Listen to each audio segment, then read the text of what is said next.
በ1997 ዓመተ ምህረት ኢትዮጵያ ውስጥ በሰሜኑ ክፍል ከፍተኛ ድርቅ ተከስቶ እንደነበር ይታወቃል።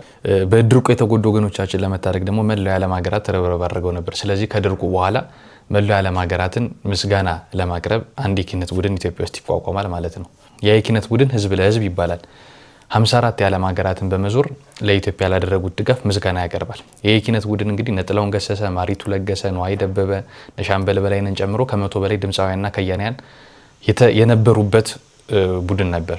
ከዛ መካከል ደግሞ አንድ እድሜዋ በ20ዎቹ መጀመሪያ ላይ የሚገኝ ቀይ መልከ መልካም የሆነች ስትስቅ ጥርሷ እንዳጫ በረዶ የሚያምር አንድ ቆንጆ ሴት እንግዲህ የዓለም ምድር ቀልብ ልትስብ ችላ ነበር። እቺ ሴት በአንድ ሰዓት ተኩል ውስጥ 72 የኢትዮጵያ ብሔረሰብ ጭፈራዎችን በመጨፈር የእስክስቷ ንግስት የሚባል ስያሜን ተቀናጅታለች። ታዲያ ስለማን ነው የምታወራው? ስለማን ነው ትሉኛላችሁ? ይሄን ያክል አውርቼ የእስክስቷ ንግስት አልኩ እኮ። ስለ እንዬ ታከለ ነው እያወራ ያለው። እንዬ ታከለ እንግዲህ 72 እንግዲህ አላውቅም 72 ብሔረሰብ አይደለም እንግዲህ 2 ብሔረሰብ 3 ብሔረሰብ እንኳን ጭፈራ ለማድረግ የሆነ ነገር 72 ብሔረሰብን በአንድ ሰዓት ተኩል ብቻ ወይም በ90 ደቂቃ ብቻ ጨፍራ የኢትዮጵያ የእስክስቷ ንግስት የሚል ስያሜን ተቀናጅታለች። የእስክስቷ ንግስት ደግሞ ለተወልዳ ላደገችበት ማህበረሰብ ትልቅ የሆነን የባህል ምሽት ከፍታ አስመርቃለች በቅርቡ ማለት ነው። የባህል ምሽት እንግዲህ 200 ሚሊዮን የኢትዮጵያ ብር የፈጀ ትልቅ ከተማዋን የሚመጥን ጎንደርን የሚመጥን የባህል ምሽት ነው። ከዚህ በፊት የባህል ምሽት ነበራቸው እሷና ባለቤቷ እንዲሁም ቤተሰቦቿ። ስለዚህ ያ ደግሞ አይመጥንም፣ ጎንደርን የሚመጥነው ከዚህ የተሻለ ነው በማለት በጣም ቆንጆ የሆነ የባህል ምሽት ሰርተዋል ማለት ነው። ስለዚህ ያንን የባህል ምሽት ገብተን የማየት አጋጣሚውን አግኝተን ነበር። አሁን ወደ ባህል ምሽቱ እንሄዳለን። በጣም ቆንጆ ውብ የሆነ የባህል ምሽት ነው። ስለ እንዬ ታከለ በደንብ የሚገልጽ ስለ ሌሎቹም ብሔረሰቦችም ስለ ባህላችን በደንብ የሚገልጽ የባህል ምሽት ነው። እስከ ቪዲዮ መጨረሻ ድረስ አብራችሁን ቆዩ። ላይክ፣ ሼር እና ሰብስክራይብ ማድረግ እንዳይረሳ። ከቪዲዮ በፊት ደግሞ የስፖንሰራችንን መልእክት ሰምተን እንመለሳለን። ከተማ ውስጥ ያለ ገነት፣ ከግርግር ከጫጫታ የሚያመልጡበት ልዩ ስፍራ ያድሎጂ ከመግቢያው ጀምሮ የታሪካዊቷ ከተማ ጎንደርን መገለጫ ይዞ በሩን ከፍቶ ይቀበላችኋል።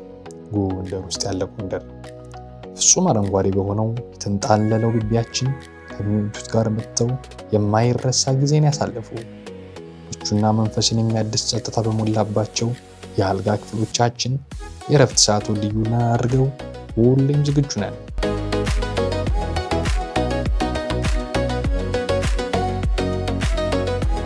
ከ500 ሰው በላይ በሚይዘው የተንጣለለው አዳራሻችን የህይወቱን ትልቁን ቀን ሰርጎን ልዩ ልናደርገው ተዘጋጅተናል። ለስብሰባም ለኢቨንትም ቢሉ ማን ብሎ ያ ሁሉ ሰው የለኝም መለስተኛ ነው የምፈልግ ካሉ እንደ ፍላጎቱ የተለያዩ አማራጮችን ይዘን እንጠብቃችኋለን።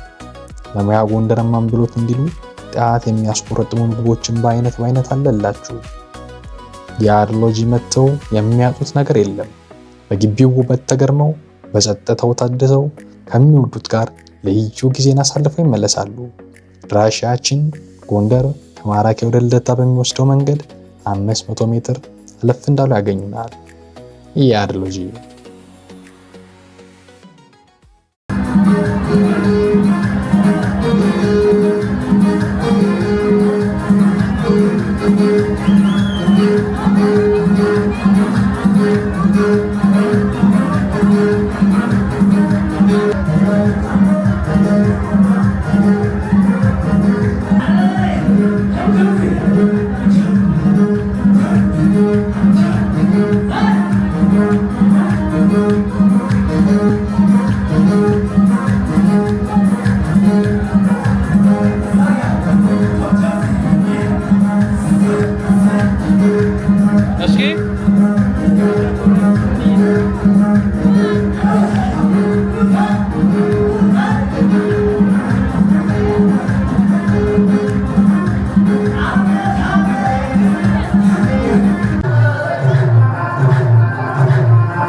ለብርሃኑ ኃይሉና ሙሉ ታላቅ እንግዶቻችን የአዲስ አበባ ኮሪደር ጀግኖቻችን እንኳን ወደ ታሪካዊቷ ጎንደር ከተማና ወደኛ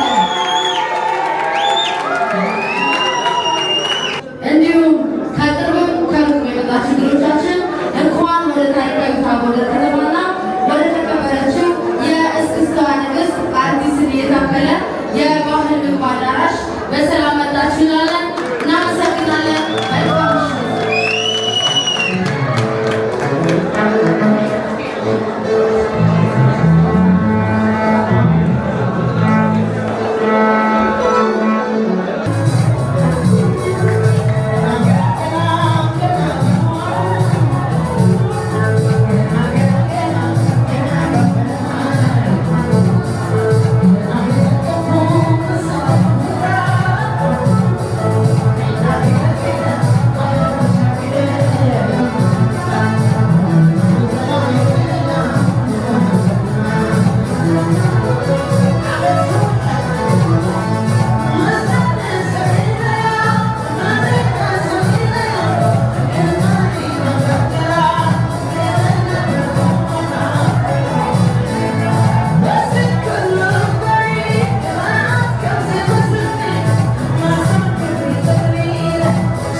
እንዳያችሁት ነበር።